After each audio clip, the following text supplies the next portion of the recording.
Hello, नमस्कार दोस्तों। पिछले एपिसोड में हमने देखा था different methods of calculating national income and GDP और आज हम देखेंगे aggregate economic identities like GDP, GNP, NNP etcetera and different price index. और अगर आपको यह वीडियो पसंद आए तो मेरे बिना कहे भी आप इस वीडियो को लाइक, शेयर और सब्सक्राइब कर सकते हैं। So let's start. अब तक हम जीडीपी की कैलकुलेशन फैक्टर कॉस्ट पर कर रहे थे। क्या आपने जीडीपी एट मार्केट प्राइसेस सुना है? जरूर सुना होगा, लेकिन क्या आपने कभी जीवीए एट बेसिक प्राइसेस सुना है? शायद बहुत कम लोगों ने सुना होगा। तो आइए हम जानते हैं factor cost, basic prices and market prices में क्या फर्क है। गवर्नमेंट ऑफ इंडिया का सेंट्रल स्टैटिस्टिक्स ऑफिस जीडीपी को फैक्टर कॉस्ट और मार्केट प्राइस पर रिपोर्ट करता था, लेकिन जनवरी 2015 के बाद में सीएसओ ने इसे रिवाइज कर दिया। सीएसओ अब जीडीपी एट फैक्टर कॉस्ट की बजाय GVA at basic prices report करता है और इसके साथ ही GDP at market prices report करता है। जीडीपी एट मार्केट प्राइसेस को ही हम सिंपली जीडीपी कहते हैं। GVA stand for gross value added, जिसके बारे में हम पहले डिस्कस कर चुके हैं। GVA is sum of gross value added by all the firm in an economy. Basic prices को समझने के लिए हमें net production tax and net product tax को समझना होगा। नेट प्रोडक्शन टैक्स में से प्रोडक्शन सब्सिडीज को लेस करने पर मिलता है। Production tax and production subsidies production के संबंध में पेड और रिसीव की जाती है, लेकिन इनका प्रोडक्शन के वॉल्यूम से कोई लेना देना नहीं होता है, जैसे कि land revenue, stamp duty, registration fees आदि। जबकि product tax and subsidies per unit production पर पेड और रिसीव की जाती है, जैसे कि excise duties, service tax, import and export duties etcetera. Basic prices includes production tax but exclude product tax. So GVA at basic prices will be equal to GVA at factor cost plus में production tax, and GDP at market price will be equal to GVA at basic prices plus product tax. GNP यानी Gross National Product। जब भी हम nationals की बात करते हैं तो हम कंट्री के रेजिडेंट्स की बात करते हैं, इसलिए ग्रोस नेशनल प्रोडक्ट में हम कंट्री के रेजिडेंट्स द्वारा चाहे देश में या विदेश में produce final goods and services की वैल्यू को कैलकुलेट करते हैं और इसमें से फॉरेनर्स के द्वारा produce final goods and services की वैल्यू को माइनस करते हैं। So GNP is equal to GDP plus net factor income from abroad.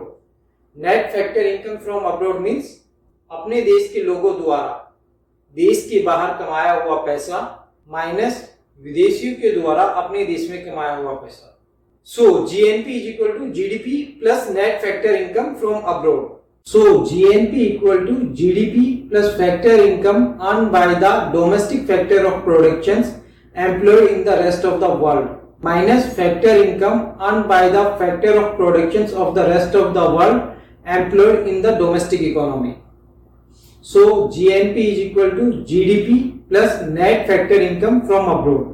GNP में से हम डिप्रिसिएशन को माइनस कर देते हैं तो नेट नेशनल प्रोडक्ट प्राप्त होता है। यह सब हम मार्केट प्राइस पर निकाल रहे हैं। Market prices includes taxes and subsidies. तो एनएनपी एट फैक्टर कॉस्ट निकालने के लिए हमें टैक्सेस एंड सब्सिडीज को हटाना होगा। एनएनपी एट फैक्टर कॉस्ट को ही नेशनल इनकम कहते हैं। So NNP at factor cost equal to national income equal to NNP at market price minus indirect taxes plus subsidies या NNP at market price minus net indirect taxes।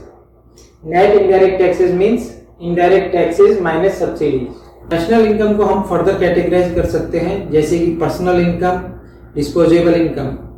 Personal income को निकालने के लिए हम national income में से undistributed profit, house hold द्वारा दिए गए नेट इंटरेस्ट पेमेंट और कॉर्पोरेट टैक्स को नेशनल इनकम में से माइनस करते हैं और गवर्नमेंट और फर्म द्वारा हाउस होल्ड को दिए गए ट्रांसफर पेमेंट को नेशनल इनकम में ऐड करते हैं।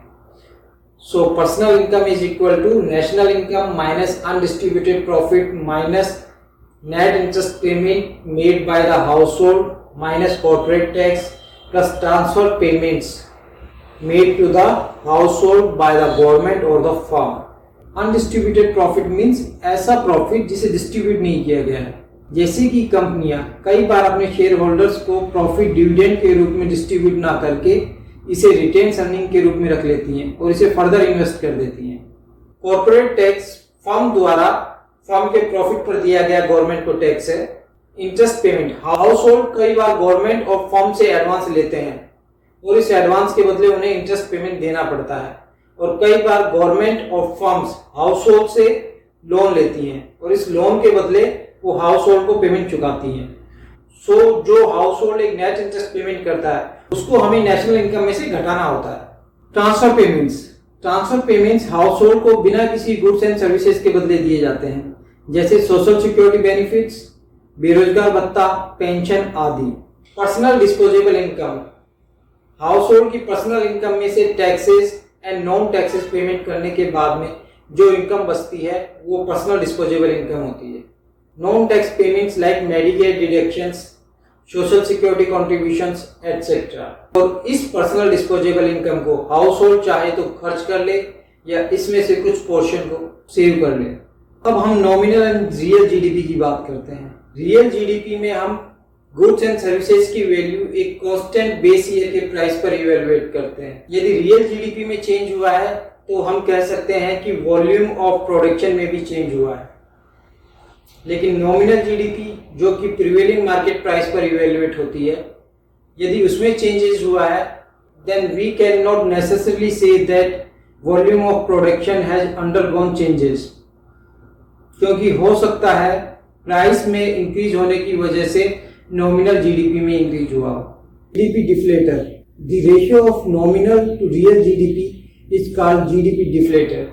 GDP deflator is a price index. You can measure the changes in the price by using the GDP deflator. There are some other price index also, like consumer price index and wholesale price index. Consumer price index.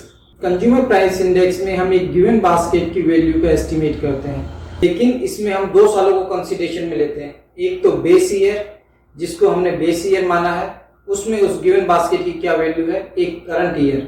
So consumer price index is the ratio of the total value of basket in the current year and total value of the basket in the base year. Wholesale price index, आपने wholesale price और retail price के बारे में सुना होगा।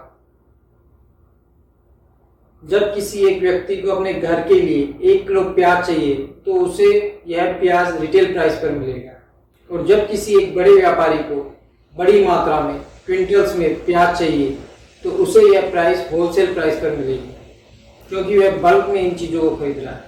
सो wholesale is the price at which goods are traded in the bulk. So wholesale price और retail price में फर्क होता है। So the index for the wholesale price is called the wholesale price index.